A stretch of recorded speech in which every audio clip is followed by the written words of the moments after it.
Mampu semua pada kehendak-Mu. Akulah susah mereka yang ada. Cobanya lewat hidayah, aku bukan jatuh dalam hancurnya.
Assalamualaikum warahmatullahi wabarakatuh. Salam sejahtera untuk kita semua. Perkenalkan, nama saya Nazwa Tania Azhara. Saya merupakan mahasiswa baru Universitas Sriwijaya tahun 2026 dari Fakultas Keguruan dan Ilmu Pendidikan, Program Studi Pendidikan Bahasa dan Sastra Indonesia.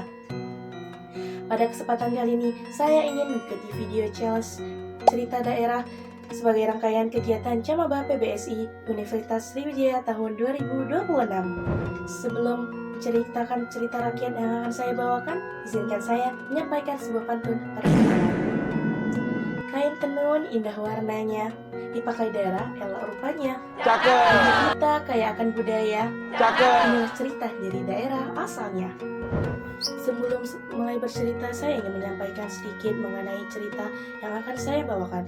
Teman-teman, Indonesia memiliki begitu banyak cerita rakyat yang diwariskan secara turun-temurun. Setiap daerah mempunyai kisahnya sendiri yang bukan hanya menjadi hiburan, tetapi juga mengandung nilai budaya, sejarah, dan pesan moral yang masih relevan hingga saat ini.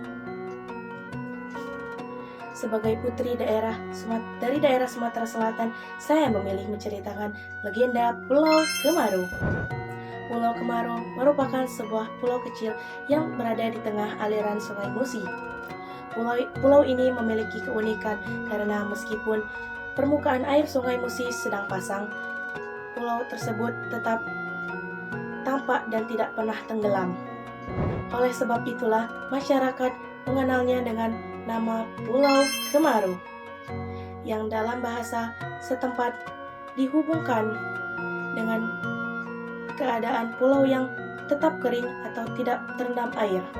Hingga sekarang, Pulau Kemarau masih menjadi salah satu tempat wisata sejarah dan budaya di kota Palembang. Di sana terdapat sebuah kelenteng yang dikenal sebagai Kelenteng Hok Jing Rio serta pagoda bertingkat yang menjadi salah satu ikon Pulau Kemarau.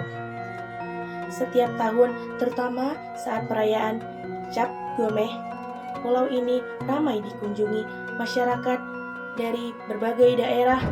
Di balik keindahan pulau tersebut, masyarakat Palembang mewariskan sebuah legenda yang sangat terkenal. Legenda ini mengisahkan tentang cinta yang tulus antara seorang pangeran dari negeri Tiongkok dengan seorang putri dari kerajaan Palembang. Kisah cinta mereka penuh pengorbanan, tetapi juga dipenuhi kesalahpahaman yang berakhir menjadi sebuah tragedi. Dari tragedi itulah muncul cerita rakyat yang diwariskan secara turun-temurun. Pada zaman dahulu ketika kerajaan Palembang masih menjadi pusat perdagangan yang ramai di Nusantara, banyak pedagang dari berbagai negeri datang melalui Sungai Musi. Kapal-kapal besar silih berganti berlabuh membawa berbagai hasil perdagangan. Hubungan antara Palembang dengan negeri-negeri luar pun terjalin dengan baik, termasuk dengan negeri Tiongkok. Pada masa itu, hiduplah seorang pangeran dari Tiongkok yang bernama Tan Bun An. Ia dikenal sebagai sosok yang tampan, berpendidikan, bijaksana, dan berasal dari keluarga bangsawan. Selain memiliki kedudukan yang tinggi, Tan Bun An juga memiliki rasa ingin tahu yang besar terhadap negeri-negeri di luar Tiongkok. Suatu hari, ia memutuskan berlayar menuju Palembang bersama para pengikutnya. Tujuan perjalanannya bukan hanya untuk menjalin hubungan dagang, tetapi juga untuk mengenal lebih dekat negeri yang terkenal makmur dan menjadi jalur perdagangan penting di kawasan Asia Tenggara. Perjalanan dari Tiongkok menuju Palembang memakan waktu yang cukup lama. Setelah melewati lautan luas dan berbagai pelabuhan, akhirnya kami Apa dia cakap tu Raju? kapal yang ditumpangi Tan Bun An tiba di tepian Sungai Musi. Ketika pertama kali menginjakkan kaki di Palembang, Tan Bun An dibuat kagum dengan keindahan kota tersebut. Sungai Musi yang membentang luas dipenuhi kapal-kapal dagang. Aktivitas masyarakat berlangsung dengan tertib, sementara keramahan penduduk membuatnya merasa diterima dengan baik. Selama berada di Palembang, Tan Bun An beberapa kali datang ke lingkungan istana untuk menjalin hubungan persahabatan dengan kerajaan setempat. Dari sanalah takdir mulai mempertemukannya dengan seorang perempuan yang baik yang kelak akan mengubah jalan hidupnya. Perempuan itu bernama Siti Fatimah, putri dari kerajaan Palembang. Pertemuan pertama antara Tan Bun An dan Siti Fatimah terjadi ketika sang pangeran beberapa kali berkunjung ke lingkungan istana kerajaan Palembang. Saat itu, Tan Bun An dipertemukan kepada keluarga kerajaan sebagai tamu kehormatan yang datang dari negeri Tiongkok. Sejak pertama kali bertemu, Tan Bun An terpesona dengan sosok Siti Fatimah, putri kerajaan Palembang itu. Putri kerajaan Palembang itu dikenal memiliki paras yang cantik, tutur kata yang lembut, serta sikap yang santun kepada siapapun. Namun, bukan hanya kecantikannya yang membuat Tan Bun An jatuh cinta. Ia juga mengagumi kecerdasan dan kebijakan Siti Fatimah dalam berbicara. Di sisi lain, Siti Fatimah pun melihat bahwa Tan Bun An adalah seorang laki-laki yang berbeda. Walaupun berasal dari keluarga bangsawan dan memiliki kedudukan yang tinggi, ia tidak pernah bersikap sombong. Ia menghormati adat istiadat Palembang, menghargai masyarakat setempat, dan selalu menunjukkan sikap rendah hati. Seiring berjalannya waktu, mereka semakin sering bertemu dalam berbagai kesempatan. Dari pertemuan itulah tumbuh rasa saling menghargai yang kemudian berubah menjadi cinta. Kabar mengenai kedekatan mereka akhirnya sampai kepada sang raja Palembang. Setelah melihat kesungguhan hati Tan Bun An serta mempertimbangkan hubungan baik antara Palembang dan Tiongkok, sang raja tidak langsung menolak, melainkan menyuruh pangeran tersebut. Namun, sebagai seorang ayah, beliau ingin memastikan bahwa putrinya benar-benar akan mendapatkan kehidupan yang layak.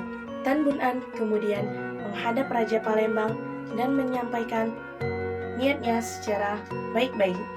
Dengan penuh hormat, ia berkata bahwa dirinya ingin mempersunting Siti Fatimah menjadi istrinya. Ia berjanji akan menjaga, menghormati, dan membahagiakan sang putri sepanjang hidupnya. Raja Palembang menerima lamaran tersebut, tetapi beliau memberikan satu syarat. Tan Bun An diminta terlebih dahulu meminta restu kepada orang tuanya di negeri Tiongkok. Sebab pernikahan dua keluarga besar terlebih dari dua kerajaan yang berbeda harus mendapatkan persetujuan dari kedua belah pihak. Tan Bun An menyanggupi syarat itu tanpa ragu. Baginya, restu kedua orang tua adalah hal yang sangat penting. Tidak lama kemudian, ia kembali berlayar menuju Tiongkok untuk menemui ayahnya, yaitu Raja Tiongkok. Setibanya di istana, Tan Bun An menceritakan seluruh pengalamannya selama berada di kota Palembang. Ia juga mengungkapkan isi hatinya bahwa dirinya telah jatuh cinta kepada putri Siti Fatimah dan ingin menikahinya. Mendengar hal tersebut, Raja Tiongkok merasa berbahagia. Beliau melihat kesungguhan putranya dan akhirnya memberikan restu. Sebagai tanda kasih sayang sekaligus bagi kehidupan rumah tangga putranya nanti, Raja Tiongkok menyiapkan hadiah yang sangat berharga. Hadiah itu berupa 7 buah guci emas. Dari luar guci-guci tersebut tampak hanya berisi sayur-sayuran yang asinkan. Tidak ada yang terlihat istimewa. Akan tetapi sebenarnya Raja Tiongkok sengaja menyembunyikan emas-emas batangan di dasar setiap guci. Sayuran ditetapkan bagian atas agar emas tersebut aman selama perjalanan dan tidak mengundang perhatian para perompak. Jadi Raja Tiongkok kemudian berpesan kepada Tan Bun An, jangan pernah menilai suatu yang hanya tampak dari luarnya saja. Apa yang terlihat sederhana belum tentu tidak berharga. Pesan itu diucapkan sebagai nasihat agar putranya selalu berhati-hati dan tidak tergesa-gesa dalam mengambil sebuah keputusan. Setelah semua persiapan selesai, Tan Bun An bersama para pengikutnya kembali berlayar menuju Palembang. Kapal yang mereka tumpangi membawa 7 guci pemberian Raja Tiongkok sebagai tanda untuk keluarga kerajaan Palembang, sekaligus bekal kehidupan Tan Bun An dan Siti Fatimah setelah menikah. Perjalanan laut berlangsung sangat lancar. Angin bertiup sedang dan kapal terus bergerak menyusuri lautan menuju Sumatera. Namun, di tengah perjalanan, sebuah peristiwa yang tidak pernah diduga mulai terjadi. Peristiwa inilah yang kemudian menjadi awal dari tragedi yang melahirkan legenda pulau kapal yang membuat Tan Bun An serta rombongannya terus berlayar menuju Palembang. Di dalam kapal itu tersimpan 7 buah guci besar yang merupakan hadiah dari Raja Tiongkok. Guci-guci tersebut tampak biasa saja. Dari bagian atasnya hanya terlihat tumbuhan sayuran-sayuran yang diawetkan. Semakin dekat dengan Palembang, Tan Bun An mulai memikirkan hadiah yang dibawanya. Ia berharap hadiah itu dapat menjadi tanda penghormatan pada Raja Palembang sekaligus sebagai bekal setelah pernikahan dengan Siti Fatimah. Namun, ketika kapal telah memasuki perairan Sungai Musi dan tidak lama lagi akan tiba di kerajaan Palembang, Tan Bun An pun mulai memikirkan hadiah yang dibawanya dari negeri Tiongkok. Ia ingin memastikan bahwa hadiah tersebut layak dipersembahkan kepada Raja Palembang sebagai tanda penghormatan. Karena rasa penasaran, ia meminta ke beberapa pengikutnya membuka salah satu dari 7 guci itu. Setelah tutup guci dibuka, yang terlihat hanyalah sebuah tumpukan sayuran asin. Tidak tampak emas satupun yang berharga. Melihat hal itu, Tan Bun An merasa kecewa. Dalam pikirannya, hadiah dari ayahnya terlalu sederhana untuk diberikan kepada keluarga kerajaan Palembang. Tanpa mengingat kembali pesan ayahnya agar tidak menilai sesuatu yang tampak hanya dari luar permukaan, Tan Bun An mengambil keputusan secara tergesa-gesa. Ia memerintahkan para pengikutnya untuk membuang 6 buah guci dibuang ke Sungai Musi karena mengira semuanya hanya berisi sayuran asin. Para pengikutnya pun melaksanakan perintah tersebut. Satu persatu guci dilemparkan ke sungai hingga hanya tersisa 1 guci terakhir di atas kapal. Ketika guci terakhir hendak diangkat untuk dibuang, guci itu tidak sengaja terbentur sisi kapal hingga pecah. Saat pecah, sayur asin yang berada di bagian atas berhamburan keluar. Tan Bun An dan seluruh pengikutnya terkejut karena di dasar guci itu tampak emas-emas berserakan yang berkilau. Saat itulah Tan Bun An menyadari kesalahan besarnya. Ia langsung teringat pesan ayahnya sebelum berangkat dari negeri Tiongkok. Jangan pernah melihat sesuatu yang hanya dari apa yang tampak di permukaannya.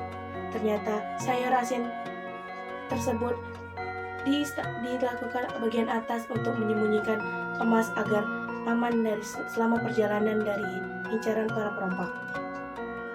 Dengan hati yang dipenuhi penyesalan, Tan Bun An menyadari bahwa 6 guci yang telah dibuang ke sungai juga pasti berisi emas yang sama. Merasa bertanggung jawab atas kesalahannya sendiri, tanpa berpikir panjang, Tan Bun An segera melompat ke Sungai Musi dengan harapan masih dapat menemukan kembali guci-guci tersebut. Melihat pangerannya tidak kunjung muncul ke permukaan, para pengikutnya pun menjadi panik. Beberapa kali di antara mereka segera ikut melompat ke sungai untuk memberikan pertolongan. Namun, derasnya arus Sungai Musi membuat usaha mereka tidak berhasil. Satu demi satu pengikut Tan Bun An ikut terseret arus dan tenggelam. Di saat yang sama, kabar mengenai musibah itu akhirnya sampai kepada Siti Fatimah di Palembang. Begitu mendengar bahwa Tan Bun An mengalami kecelakaan di sungai, Siti Fatimah segera bergegas menuju lokasi bersama para pengawal. Sepanjang perjalanan, hati Siti Fatimah terus berduka agar yang dicintainya dapat diselamatkan. Sesampainya di tepian Sungai Musi, Siti Fatimah melihat suasana yang penuh kepanikan. Orang-orang berusaha mencari Tan Bun An, tetapi keberadaannya belum ditemukan. Hati Siti Fatimah dipenuhi rasa sedih dan cemas. Ia memandang derasnya aliran Sungai Musi yang seolah tidak memberikan harapan. Air sungai terus mengalir, membawa apa saja yang jatuh ke dalamnya. Tanpa mampu menahan kesedihan yang begitu mendalam, Siti Fatimah mengambil keputusan yang sangat berat.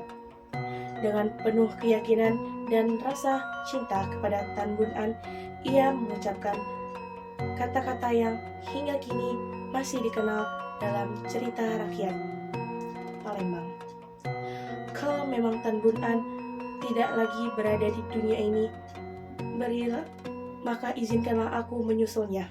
Setelah mengucapkan kalimat itu, Siti Fatimah menjatuhkan dirinya ke Sungai Musi. Orang-orang yang berada di sekitar sungai berusaha memberikan pertolongan. Namun, derasnya arus membuat Siti Fatimah juga menghilang ke dasar sungai. Suasana saat itu berubah menjadi duka yang sangat dalam. Raja Palembang, keluarga kerajaan, serta seluruh masyarakat merasa kehilangan. Kisah cinta yang sebelumnya dipenuhi harapan akhirnya berakhir dengan sebuah tragedi. Namun, menurut cerita yang diwariskan secara turun-temurun, oleh masyarakat Palembang, peristiwa itu belum menjadi akhir dari kisah mereka. Beberapa waktu setelah kejadian tersebut, di lokasi tempat Tan Bun An dan Siti Fatimah tenggelam, perlahan-lahan muncul sebuah daratan kecil di tengah Sungai Musi. Daratan itu semakin lama semakin luas hingga akhirnya menjadi sebuah pulau.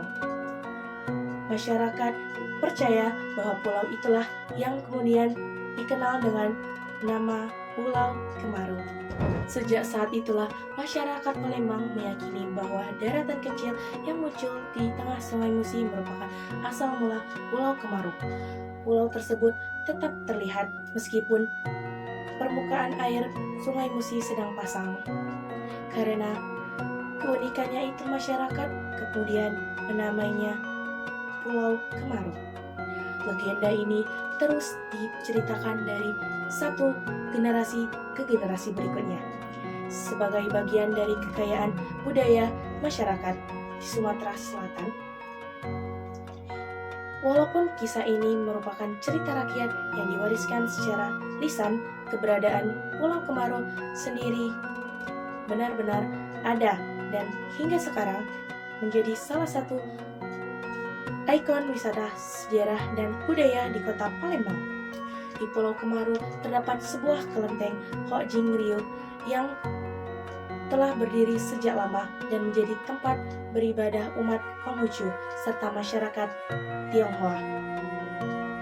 Selain itu, terdapat pula sebuah pagoda bertingkat yang menjadi ciri khas pulau tersebut dan sering dikunjungi wisatawan. Masyarakat juga mengenal adanya makam yang dipercaya sebagai makam Tan Bun An dan Siti Fatimah. Keberadaan makam-makam tersebut menjadi simbol bahwa kisah cinta mereka tetap dikenang hingga sekarang. Setiap tahun, terutama pada saat perayaan Cap Gome, Pulau Kemaru dipadati pengunjung yang datang untuk beribadah, berwisata, sekaligus mengenal lebih dekat sejarah dan budaya yang ada di tempat tersebut. Hadirin yang saya hormati, dari kisah legenda Pulau Kemaru ini ada banyak pelajaran yang berharga dapat kita ambil. Pelajaran yang pertama adalah jangan pernah menilai sesuatu hanya dari apa yang tampak di luarnya. Tan Bun An terburu-buru menyimpulkan bahwa hadiah itu dari ayahnya tidak berharga karena hanya melihat lapisan paling atas dari isi guci, padahal di bagian dasarnya tersimpan emas yang sangat bernilai. Kesalahan itu menjadi awal dari tragedi yang tidak pernah ia bayangkan. Pelajaran kedua adalah pentingnya berpikir tenang sebelum mengambil sebuah keputusan. Keputusan yang dilakukan secara terburu-buru dalam keadaan emosi sering kali membawa penyesalan. Oleh karena itu, kita perlu mempertimbangkan segala sesuatu dengan sabar dan bijaksana. Pelajaran berikutnya adalah tentang bakti kepada orang tua dan menghargai nasihat mereka. Raja Tiongkok sebenarnya telah memberikan pesan yang sangat baik kepada putranya. Sayangnya, pesan tersebut tidak benar-benar dipahami hingga akhirnya semuanya telah terlambat. Selain itu, legenda ini juga mengajarkan tentang ketulusan cinta, kesetiaan, dan pengorbanan. Tan Bun An dan Siti Fatimah saling mencintai dengan tulus. Walaupun kisah mereka berakhir tragis, cinta dan pengorbanan mereka akan tetap dikenang oleh masyarakat Palembang hingga saat ini sebagai bagian dari warisan budaya kota Palembang. Yang tidak kalah penting, cerita rakyat seperti legenda Pulau Kemaru mengingatkan kita bahwa Indonesia memiliki kekayaan budaya yang luar biasa. Cerita-cerita seperti ini bukan sekadar dongeng, tetapi juga menjadi sebuah identitas daerah yang harus kita jaga, kita lestarikan, dan kita kenalkan kepada generasi-generasi berikutnya agar tidak hilang ditelan perkembangan zaman. Demikianlah cerita rakyat legenda Pulau Kemaru yang dapat saya sampaikan. Semoga melalui cerita rakyat ini kita tidak hanya mengenal asal-usul Pulau Kemaru, tetapi juga dapat mengambil hikmah dari setiap peristiwa yang terjadi di dalamnya, serta semakin mencintai budaya dan cerita rakyat Indonesia. Terima kasih atas perhatian semuanya yang telah menyimak video saya sampai habis. Apabila ada kekurangan dalam penyampaian saya memohon maaf yang sebesar-besarnya. Wassalamualaikum warahmatullahi wabarakatuh. Đã mệt nhòi xa xa đêm anh đơn vì ai đưa em về đêm nay